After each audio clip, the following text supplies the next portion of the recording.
Bonjour, aujourd'hui on parle encore des propriétés de la matière. Si vous vous rappelez, on a déjà vu qu'une propriété sert à décrire la matière et on a déjà parlé des propriétés physiques qui servent à décrire la matière sans qu'elle soit changée. Aujourd'hui, on s'attarde aux propriétés physiques qui vont servir à décrire la capacité de la substance à réagir au contact avec une ou plusieurs autres substances. Je vous donne quelques exemples.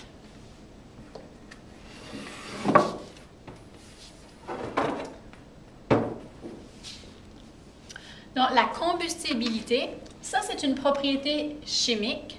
On décrit à ce moment ici la capacité de la substance à brûler. La substance qui brûle, on l'appelle le combustible.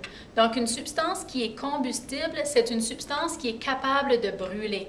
Ça ne veut pas dire qu'elle est en train de brûler, mais ça décrit sa capacité de brûler.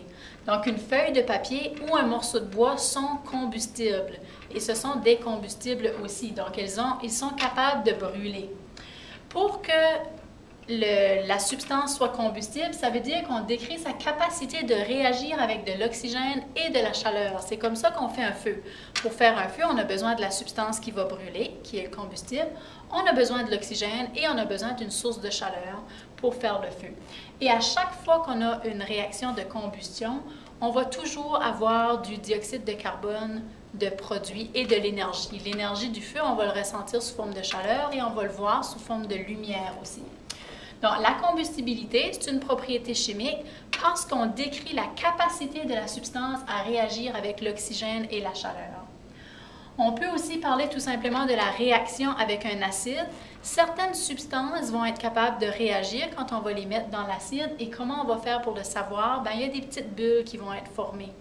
Les petites bulles, c'est de l'hydrogène. L'hydrogène, c'est un gaz et quand l'hydrogène s'évapore, est produit, on va le voir sous forme de petites bulles. La corrosion est une autre propriété chimique. À ce moment-ci, on a encore une réaction, on décrit encore une réaction ou une capacité à réagir.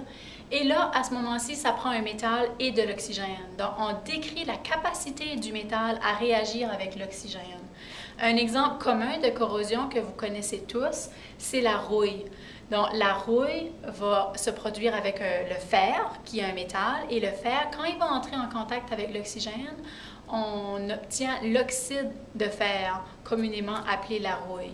Le fer n'est pas le seul métal qui peut s'oxyder.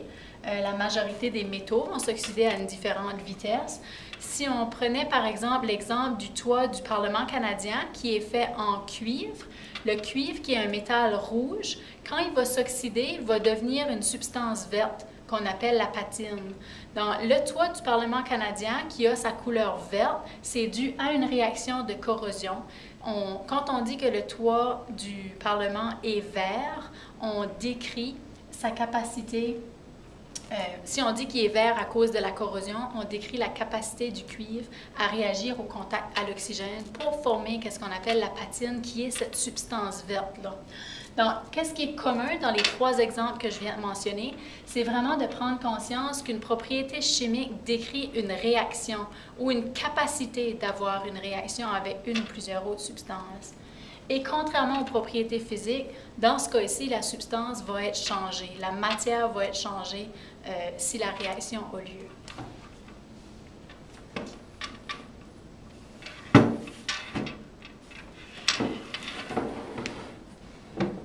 Voici deux questions que j'aimerais que vous répondiez en devoir. Donc, la première, quels moyens peut-on utiliser pour prévenir la corrosion? Vous allez devoir faire une petite recherche.